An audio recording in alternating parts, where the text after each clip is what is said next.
Hi అండి అందరికీ. మంచి మనం చేస్తాం చూడండి, కొబ్బరిను బెల్లంతో వాటితో కుడుములు చేసుకుందామండి. బెల్లం కుడుములు అంటే అవి వేరు, ఇదేమో మనం పాకం పట్టి కాకుండా మామూలుగా ఉంటుంది చూడండి. కొబ్బరి, బెల్లము, కొంచెం యాలకులు, నెక్స్ట్ మనం కొబ్బరి వేసాను, బెల్లము, యాలకులు, కొంచెం నెయ్యి వేసి ఇదిగో ముద్ద వచ్చేదాకా మనం పొయ్యి మీద ఉంచుకున్నాను. తర్వాత దింపేశానండి. ఎందుకంటే అబ్బాయి అన్నాడు, అమ్మ అందరూ చూపిస్తే వాళ్ళకి ఉపయోగపడుతుందిగా అన్నాడు. నేను అంతలోకే ఇది చేసేసాను, అందుకని మళ్ళీ చూపిస్తున్నానండి. దీంట్లోకి మనం ముద్ద కట్టుకోవడానికి రెడీగా ఉంది కదా, ఇది చల్లారిపోయి దీంట్లో మళ్ళీ ఇంకోసారి చెబుతున్నానండి. బెల్లము, కొబ్బరి, యాలకులు, నెయ్యి ఈ మూడు వేసి ఇదిగో ముద్దకొచ్చేదాకా మనం పొయ్యి మీద పెట్టుకొని దించుకొని చల్లారాక ఇది ఇలా ఉంటుంది. ఇంక మనం తర్వాత వరిపిండి తీసుకుందామండి. వరిపిండి తీసుకున్నాను 2 కప్పులు. దాంట్లోకి కొంచెం సాల్టు, కొంచెం చాలండి, కొంచెం పంచదార వేద్దామండి. మళ్ళీ అది స్వీటు తక్కువగా ఉన్నట్టు కనిపిస్తుంది కదా, ఎంత అండి, కొంచెం ఉండి లేనట్టుగా వేసాను. శుభ్రంగా కలుపుకొని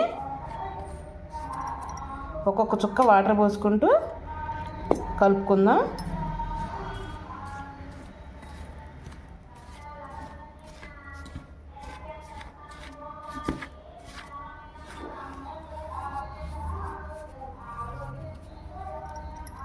ఒక్క చుక్క పోసుకుందామండి, మరిన్ని పోసుకోకుండా చూసుకొని పోసుకోండి.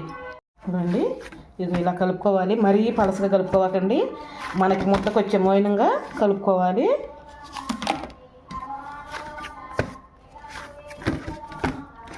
చూసారా 2 కప్పులకి చూసారండి ఎంత అయిందో పిండి కలిపితే నాంతి బలి వస్తుందండి. ఓకే, దానిది ఒక 2 నిమిషాలు అటు ఉంచుకుందాం. నీళ్ళు పెట్టుకున్నాను, కొంచెం వేడెక్కాలి. అంతలోకి వీటికి కొంచెం ఆయిల్ పోద్దాము, అదే నెయ్యి పోద్దామండి. ఒకరువా ప్లేట్లకి, ఇడ్లీ ప్లేట్లు అండి, కొంచెం నెయ్యి పూసుకుందాం ప్లేట్లకి. ప్లేట్లు అన్నిటికీ అంతే పూసుకుందాం అండి. ఇది ముద్ద పెట్టుకొని పక్కన పెట్టేసుకుందాం, తగ్గించి పెట్టుకోవాలి. ఈ సైజు ముద్దలు చేసి పక్కన పెట్టేసుకుందాం. ఈ పిండి తీసుకుందాం. తీసుకున్నాక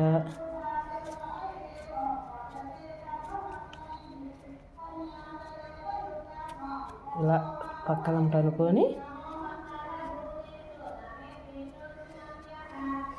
పెట్టుకొని, నాకు ఇంకో మడిసి సపోర్ట్ లేరండి, అందుకని ఇలా చేసుకుంటున్నాను. ఇది చుట్టుపక్కల మూత వేయాలి, అంటే మూసేయాలి అండి. చూసారా ఇలా మనం అన్నీ చేసుకోవాలి. ఇది చూసారా లోన్ ఉంది పిండి, దీని మీద పెట్టేసుకుందాం ఇడ్లీ పీట మీద. మళ్ళీ తర్వాత ఇంకొకసారి తీసుకుందాం. ఆవిరి మీద ఉడుకుతుంటే బిల్లే ఉంటాయండి. పక్కన పెట్టేసుకొని మళ్ళీ ఇంకోటి తీసుకుందాం.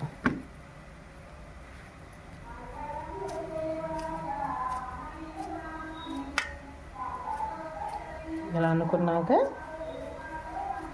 ఎనపస్ ముద్దనట్టుందండి, అంత సాఫ్ట్గా ఉంది పిండి మట్టికి. ఇలా అనుకున్నాక చూసారా, ఇంకా దీంట్లో మధ్యలోకి పిండి పెట్టేస్తాము. ఇంకా అది చుట్టేయాలండి, చుట్టేసుకుంటూ రావాలి. చుట్టేద్దాం. ఎంత చక్కగా వేసుకున్నామో ఈ తీసేపోయి మనం ఇడ్లీ పాత్రలో పెట్టుకుందామండి. ఆల్రెడీ నీళ్ళు పోసి పెట్టుకున్నాం కదా, అవి నీళ్ళు తెరుగుతున్నాయి చాలు. మనం పేటు పెట్టకుండా ఒక పేటు మార్చి పెట్టాలండి. పేటు మారింది కదా, ఇంకో పేటు మార్చి పెట్టాలి, అంటే స్టెప్పులుగా పెట్టుకోవాలి. ఇవి రెడీ అయ్యాక చూపిస్తానండి, చాలా బాగుంటాయి. వినాయక చవితికి చేసుకుంటారు, ముందరగానే చూపిస్తున్నాను. మూత పెట్టేద్దామండి. చాలా బలమైంది కూడా, కొబ్బరి బెల్లం ఉంది కదండి, చాలా బలమైంది. ఒక 10 నిమిషాలు ఉడకనిద్దామండి. ఉడికినాయో లేదో,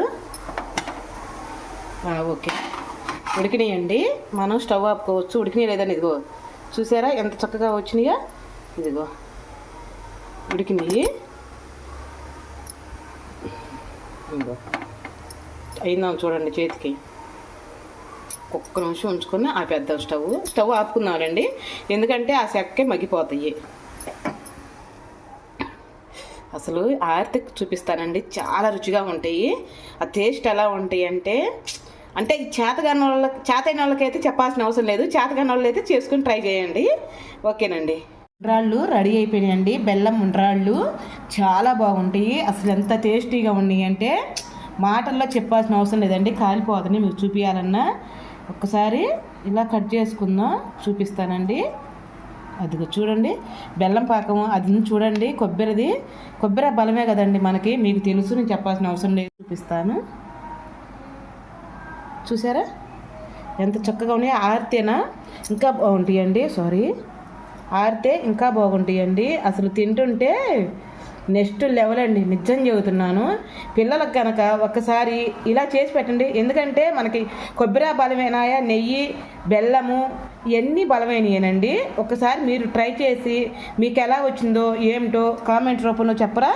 నాకైతే సూపర్గా వచ్చింది. ఇదిగోండి కట్ చేయటం కాలిపోతుంది, సరే కట్ చేయలేకపోయాను నేను. ఇదిగో చూడండి ఎంత చక్కగా వచ్చిందో. మీకు కనుక వీడియో నచ్చితే ఒక లైక్ చేసి ఒక కామెంట్ చేయరా. రేపు మంచి వీడియోతో మీ ముందరకు వచ్చేస్తానండి. అంతవరకు బాయ్ అండి. ఒక్కసారి టేస్ట్ చేస్తాను ఎలా ఉందో ఏందో. కాలిపోయినా తప్పదు, మీకోసం అయ్యి టేస్ట్ చేస్తాను. బా